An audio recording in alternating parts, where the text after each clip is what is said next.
Praise the Lord family, कैसे आप सब? विश्वास करते हो कि आप सब परमेश्वर पिता के हाथों में आनंदित और आशीषित हैं।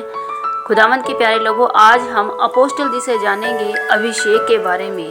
आज हम 3 प्रकार के अभिषेक के बारे में कुछ गहरी बातों को जानेंगे।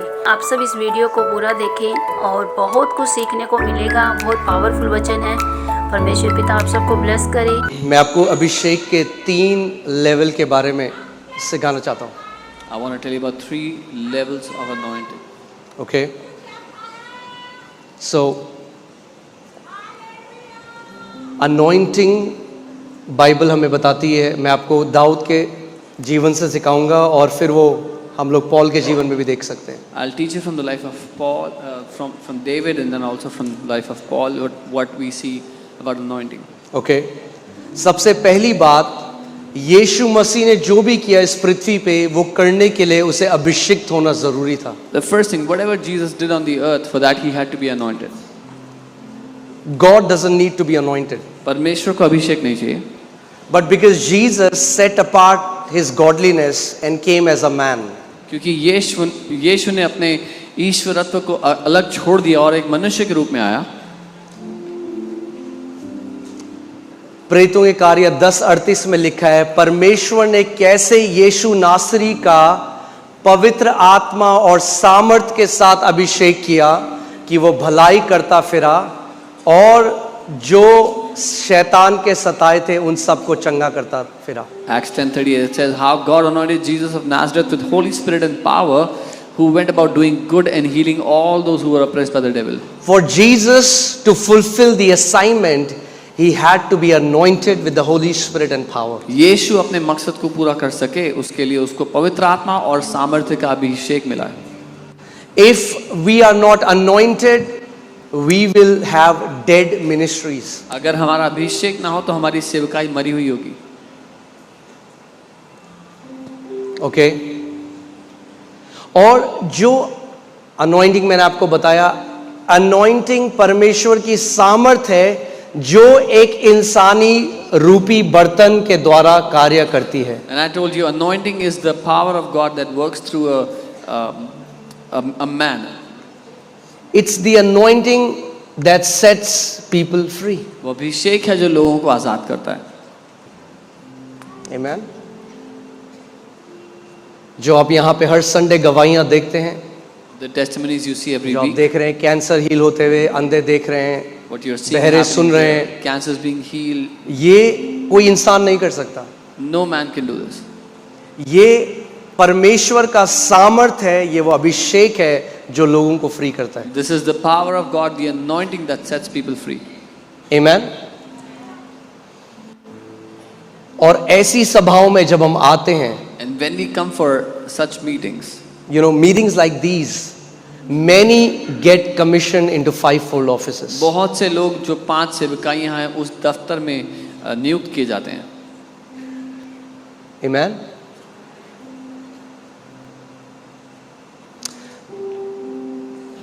See, we understand.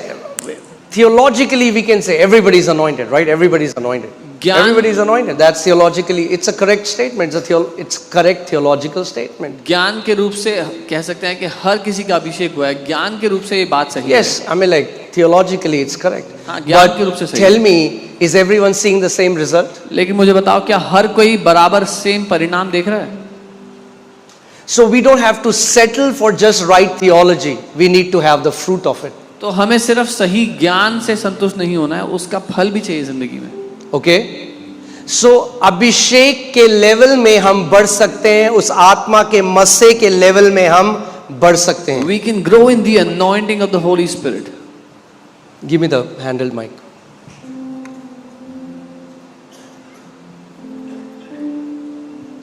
Okay?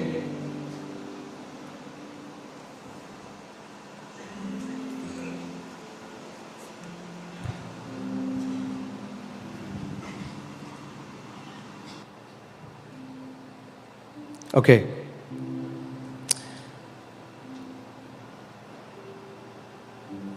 मैं ज़्यादा टाइम इस पर नहीं लूँगा, मैं जल्दी से आपको थोड़ा ये सिखाऊंगा। I'll teach you this quickly. पहला Samuel 16:13. 1 Samuel 16:13. Let's see what the Bible says. देखते हैं बाइबल क्या कहती है। 1 Samuel 16:13.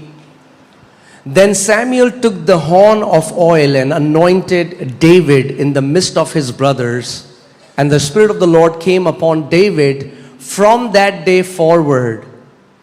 तब शामुएल ने अपना तेल का सींग लेकर उसके भाइयों के मध्य में उसका यानी कि दाऊद का अभिषेक किया, और उस दिन से लेकर भविष्य को यहोवा का आत्मा दाऊद पर बल से उतरता रहा। That you can say is the first level of anointing, where God anoints you in front of your brothers or people who are very close to you. They start to see what has happened to you. ये अभिषेक का पहला स्तर है जहां पर परमेश्वर आपके भाइयों के बीच में, आपके बराबर के लोगों के बीच में आपका अभिषेक करता है, और फिर वो देखने लगते हैं क्या हो रहा है आपके साथ।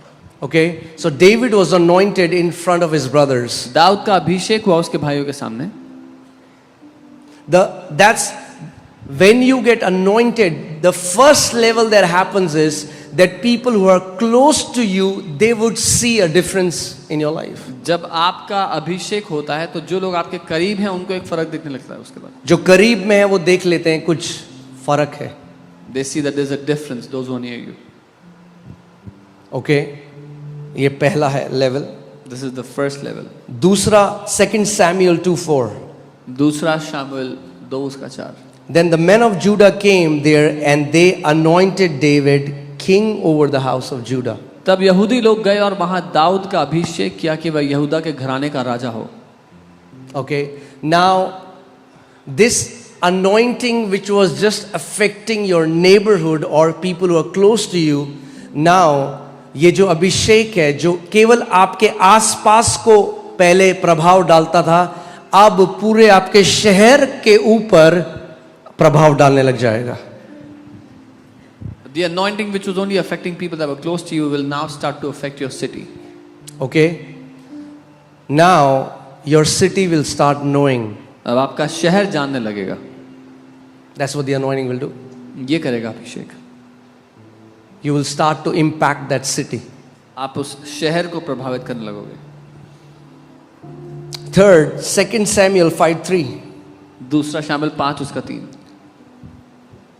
Therefore all the elders of Israel came to the king at Hebron, and King David made a covenant with them at Hebron before the Lord, and they anointed David king over Israel. अतः सब Israeli पुरनिये Hebron में राजा के पास आए, और दाऊद राजा ने उनके साथ Hebron में यहोवा के सामने वाचा बांधी, और उन्होंने इजराइल का राजा होने के लिए दाऊद का अभिषेक किया। And as the influence of that anointing keeps growing, the third level is that you will start to impact your entire nation and nations. और जैसे उस अभिषेक का स्तर बढ़ने लगता है, उसका जो तीसरा स्तर है वो ये है कि आप अपने देश और देशों को प्रभावित करने लगते हो। We see the same thing in the life of Apostle Paul. हम प्रेरित पौल के जीवन में भी यही देखते हैं। Do you know that he was not called as an apostle before? But again, we don't have the time to go there. आप जानते हैं वो अपोस्टल के रूप में नहीं बुलाया गया था पहले। पर मैं ये आपको, यीशु मसीह ने भी क्या कहा, तुम मेरे गवाह होने के लिए बुलाए गए हो। पहले कहां पे? हाँ, नींद आ गई। Jesus said, "You're called to be my witnesses where? First हाँ, where?" तुम मेरे गवाह पहले कहां ठहरोगे? अरे क्या हो गया भैया? ठीक है सब? कहां ठहरोगे गवाह? गवाह सो गए क्या? कहां ठहरोगे मेरे गवाह? पहले यरूशलेम में, यानी जहां के तुम हो, पहले वहां, फिर यहूदिया, फिर सामरिया, फिर पृथ्वी के छोर तक तुम मेरे गवाह ठहरोगे। The first place where you belong to, then the neighboring states, and then to the ends of the earth. As the anointing grows or matures, I can say it's the same anointing, but it matures as it grows to maturity. It first impacts your kin, your family, your neighbors, your friends. जब मैं सबसे पहले परमेश्वर की आत्मा से भरा, तो मेरे सारे जो दोस्त थे, मैं उनको प्रभु में लाने लगा। उनको पवित्र आत्मा से भरने लगा। सो मेरे दोस्त पहले इंपैक्ट हुए, मेरे रिश्तेदार, आप देखते हो मेरे कजन है यहाँ पे, पापा है, मेरे चाचा, मेरे रिश्तेदार प्रभु में आने लगे। हल्के हल्के जैसे अनॉइंटिंग मैच्योर होती है, फिर आपका शहर प्रभाव होता है उससे, फिर बाद में आपका देश प्रभाव होता है, फिर बादों में देश के देश प्रभाव होते हैं। When I got saved, first my friends started to get saved. They got affected by the anointing. My relatives, my family got saved. Then once your friends, your near people are saved, then your city starts to get affected. Then your nation and the nations of the earth. Okay. So maturing the anointing is a process. It cannot happen in a day. अभिषेक का सयाना होना एक प्रक्रिया है, एक दिन में नहीं हो सकता. But I'm saying is, you know, हमारे परमेश्वर की ना एक चीज है उसमें. There is something about our God.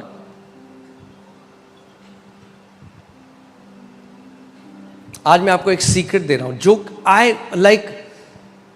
मैं आपको अपने जीवन से बता रहा हूं, जो कुछ भी मैंने डिजायर किया है ना, प्रभु ने मुझे दिया है. I'm telling you a secret today. Whatever I have desired, the Lord has given me.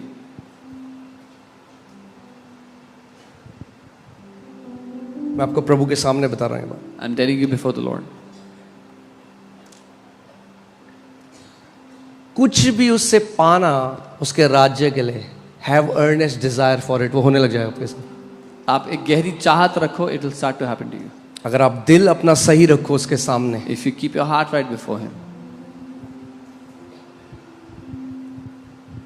मैं आपको बता रहा हूं, जैसे लोग नाम बताते हैं, टेलीफोन नंबर बताते हैं, घर का एड्रेस, घुस जाते हैं घर के अंदर, फ्रिज पीला है, नीला है. As people tell names, phone numbers, house address, they go inside the house, they tell the color of the तो refrigerator. मैं प्रभु से बोलता रहा, प्रभु मुझे भी ना नाम तू बता, मगर मैं किसी का एड्रेस घर नहीं बताना चाहता, क्योंकि उनको अपना घर का एड्रेस पता है. I said, Lord, you give me names, but I don't want to tell people's addresses because they already know their address. मेरा डिजायर ये है कि जब तू मुझे किसी का नाम बताए ना, तो तू उसे चंगा कर देना, तो ये एक चिन्ह होगा कि ये झूठी भविष्यवाणी नहीं हो सकती. My desire is that when you give me a name, you heal that person, and it will be a sign that this is not a fake क्योंकि prophecy. मैं आपका फेसबुक से निकाल के तो बता सकता हूं, Because I can tell you your information out of Facebook. मगर अगर आपका नाम पुकारा जाए But if your name is और called, 30 साल पुरानी बीमारी चंगी हो जाए, तो ये केवल खुदा कर सकता है. and a 30-year-old sickness can be healed, it is only God who can do it. आमीन. और आप ये यहाँ पर हर संडे होते हुए देखते हैं, कितने लोगों ने देखा है? And you see this happen every Sunday here. How many of you have seen this? All that I did was desire. मैंने बस इतना ही किया, चाहत रखी. Paul says, earnestly desire spiritual gifts. He is giving you the key. पौलुस कहते हैं उन आत्मिक वरदानों की धुन में रहो, उसकी चाहत करो. That's how you get them. ऐसे ही मिलते हैं. Hunger. भूख.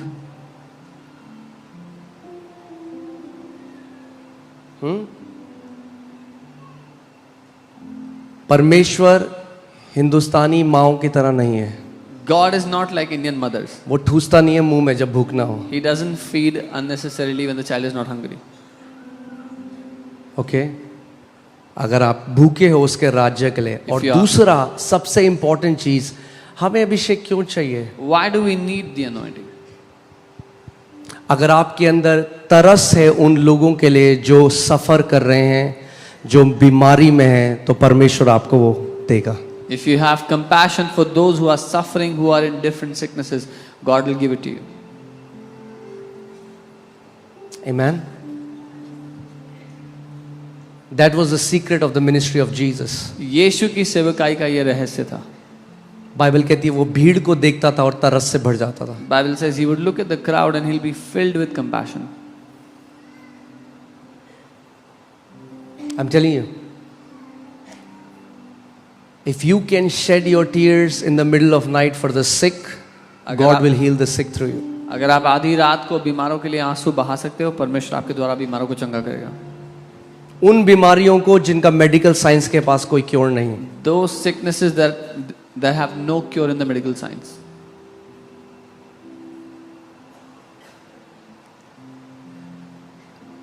Amen. So आज परमेश्वर से वो एक चीज मांगते हैं, और वो हम सब के लिए, मैं अपने लिए भी मांग रहा हूं, हम सब के लिए है. वो है compassion. Today we ask of one thing from God, and that's for all of us, and that's compassion.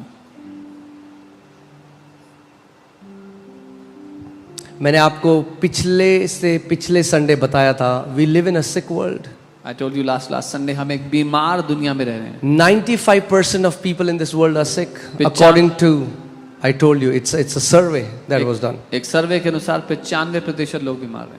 God is waiting for millions of deliverers to rise up that will set people free with his power. परमेश्वर तो इंतजार कर रहा है लाखों छुटकारा देने वालों का, जो उसकी सामर्थ्य के द्वारा लोगों को आजाद करेंगे.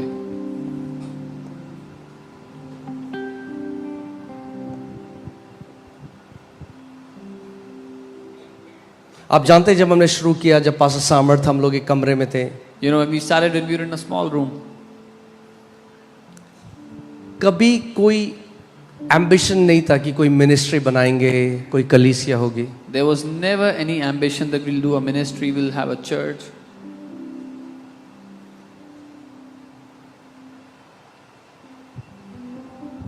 गोल ये था कि जो यीशु हमें मिल गया ना, वो जो भी मिलेगा उसको देंगे. The goal was that Jesus we have found, we'll give to everybody we meet.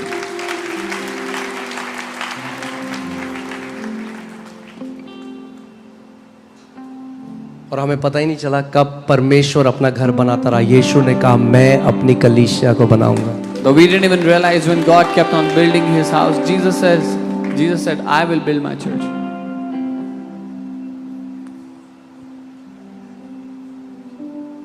Amen. And I pray that we'll never lose that compassion till our last breath. और मैं प्रार्थना करता हूँ कि वो तरस हम कभी भी ना गवाएं अपनी आखिरी सांस तक. Amen. आपको पता है परमेश्वर वेट कर रहा है, उसको इतने सारे लोगों को चंगा करना है.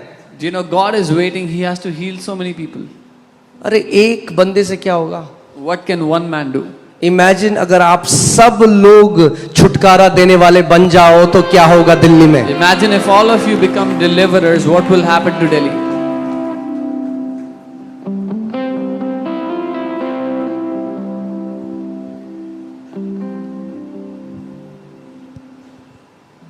Amen. Hallelujah. Can we pray together? क्या हम साथ में प्रार्थना कर सकते हैं? Can you stand up? खड़े हो सकते हैं अपने सामने?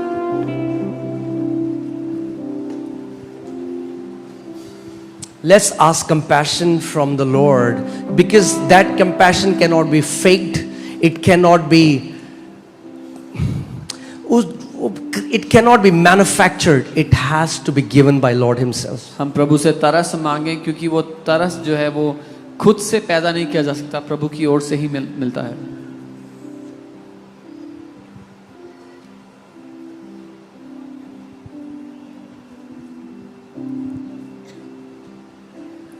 जहां पे हम यीशु के पास केवल अपने लिए नहीं, मगर हम कहते हैं प्रभु तू मुझे वह हथियार बना जिसके द्वारा तू लाखों लोगों के बंधनों को काट दे. Where we don't just come to Jesus for ourselves, but we say, Lord, make me a weapon through which you will destroy the bondages of millions. अब अपने हाथों को खड़ा करो इस समय, Lift up your hands और आत्मा और सच्चाई से and with spirit and truth. उस परमेश्वर से मांगो, प्रभु मुझे सच में वो तरस दे जो तेरी ओर से है. Tell him, Lord, give me that compassion that मुझे is उन from you. बीमारों के लिए बोझ दे खुदावन, मुझे जो दुष्ट आत्मा से सताए हुए उनके लिए बोझ दे प्रभु. Give me that burden for those who are tormented by sicknesses, those who are in bondages. Come on, पुकारो उसको. Call out to him.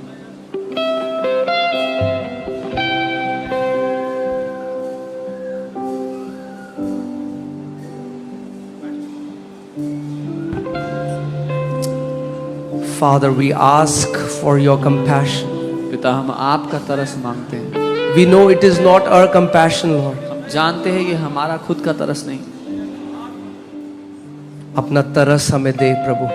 Give us your compassion, Lord. अपना तरस हमें दे प्रभु. Give us your compassion, Lord.